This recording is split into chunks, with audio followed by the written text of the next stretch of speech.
It is time for Econo Chat. Let's talk business with Mr. Daniel Steinman and myself, Elspeth Pinyane, as your hostess right here on your power station Energy 100. So a warm welcome to all our listeners and a special warm welcome to Mr. Daniel Steinman. Thank you, Elspeth. We have reached week 100 of these episodes that we do weekly. Mr. Daniel Steinman, how awesome is that? It's incredible. It is. Yeah, I want to make a remark that is a typical Herero response. Moenie so sê nie. It sounds simply too good to be true, but it is. It is. We've actually remarkable. 100 recordings. Yeah. It's unbelievable. It's a big milestone. It is a milestone indeed. And with that, we will be talking about changes that will be happening in Namibia.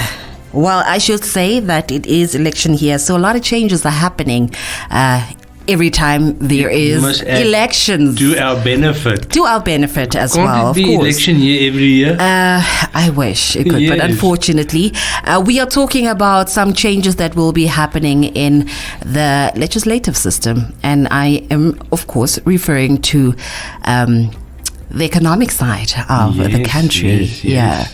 So, Mr. Daniel Steinman, we are talking about the Income Tax Act of 1981. We are also talking about the VAT Act. We are talking about the Transfer Duty Act. We are talking about the Stamp Duty Act. During this talk, you will, of course, break down what this means. We're going to start off with the Income Tax Act. Some people might not know what this is all about, but just for you to give us a breakdown on what is the Income Tax Act.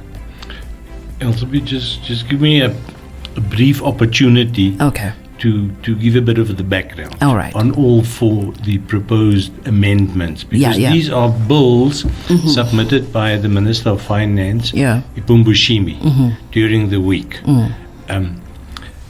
And the intention is to make life easier for a low-income earner, to improve personal liquidity. Yes. Now, I know that is a mouthful. I mean, if you talk to the average guy on the street, personal liquidity, he would go, What is that? What are you talking about? Yeah. It simply means, do you have more money or don't you have more money? So the intention is to give relief, to allow you to have more money in your pocket by paying less in taxes or in a whole host of duties.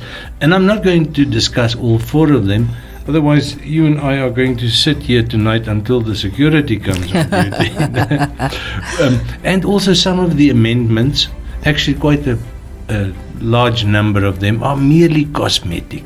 Like in the Income Tax Act, changing the currency symbol from rand to Namibia dollar. You can't believe that 34 years after independence, in our most important piece of legislation, the one that determines the income of the government, they still talk about rand. So don't crucify any person on the street who still talks about rand, because the government still talks about rand in their most important laws, So, but this whole thing of amending laws to Namibianize them, this is a long-term process, and you must remember it is one of the clauses in our constitution that we accepted all the laws in place, all the active laws at independence, carried over into the Namibian legislative book codex, and we started changing them according to priorities. So the discriminatory laws is those that we changed first.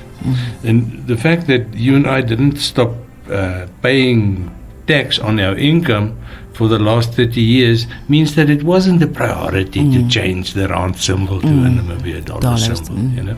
But it's just to give a bit of background so that our listeners can understand that not all of the amendments are groundbreaking amendments. But some of them are. Also, another cosmetic adjustment is to change the title of the administrative head of a ministry from permanent secretary to executive director.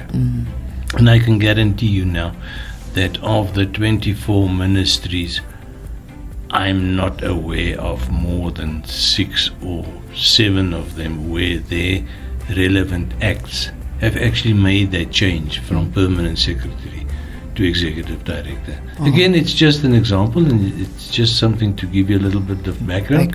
That it takes a while for the acts to catch up with the changes in real life or in real time.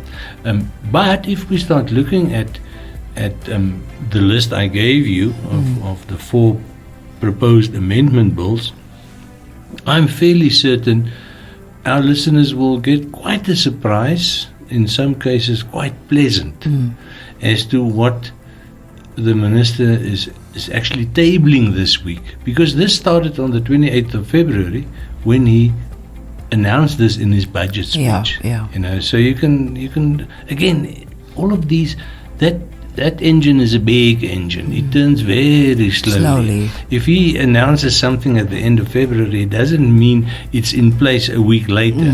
So we are now March, April, May, June, July, the beginning of the 5th month later, which is realistic. But let's go for a breather and then we look at the specific acts. Okay, let's quickly go for that short break.